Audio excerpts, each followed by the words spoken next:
Okay, so next we are going to actually just recreate the file inside of After Effects.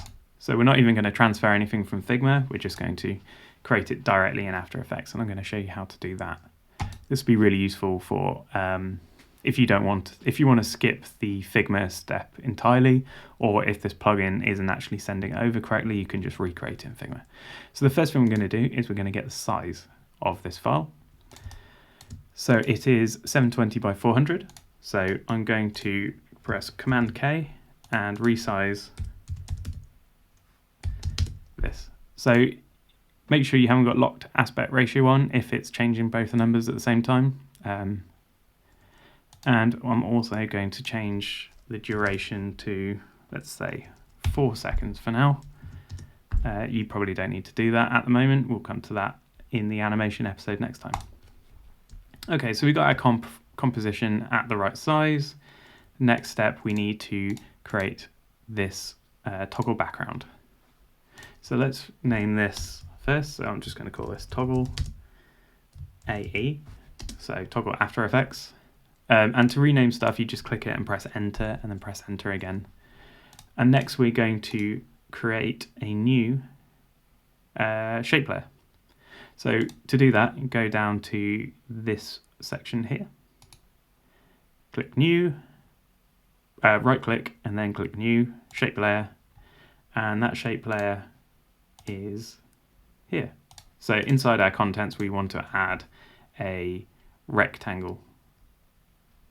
So just to repeat that, just in case that was a bit quick, we go inside of our composition here, and then inside here, we click new shape layer. And then inside our shape layer, in fact, we're going to rename this toggle background.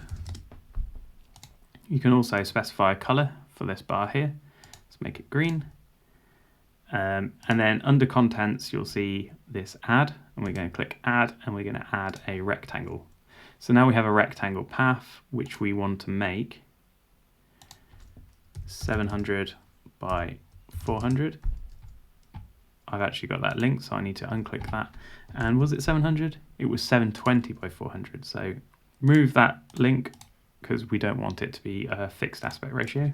So we want to make it 720 by 400. There we go, and we can see it now fixed perfectly. So next we want to get the color. So the color is C4, C4, C4. So I'm going to bring that over, and I'm going to add a color, if I can remember how to do that. So we need to go and add a fill, so it has a color fill. There we go. Inside that fill, I'm just going to add the grey. So we see we need those curved corners that we have in our Figma file. And if we have a look at the toggle background, we can see that radius is 200 per corner, so it's half the height, so it's perfectly rounded. So we can do that by going to add and round corners. Under round corners, we want to set the radius to 200. There we go. So now we have got our toggle background, and that is complete. So that's nicely recreated in After Effects. And so next we need to do the same again, but for the toggle handle. So we're going to go to new shape layer, just the same as before.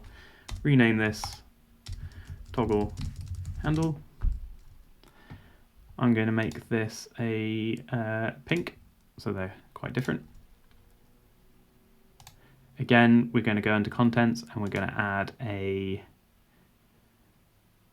I'm going to do it as an ellipse this time, because we could do it as a square and then round it, but as we did in the previous video, we actually created it as an ellipse. So we're going to do the same in After Effects. So I'm going to go to Contents, Add Ellipse. There we go. And then we need to add a fill. So it's got a color. And this one was, I believe, white to begin with. So that's not, doesn't have the shortcut in After Effects. So there we go, white. The next thing was to set the size, and the size is 320 by 320, so we can do that. And we can leave that checked because it's a 1-to-1 ratio, it will change both at the same time, and that's a nice shortcut. And then finally, we just need to move it over into the start position. And we can probably just do this by eye. So I'm just going to switch my tool up here to the selection tool and grab it, hold shift and move it over until it looks about right, which is about there. And that is how we create our toggle in After Effects. So in the next lesson, we're going to be learning how to actually animate it.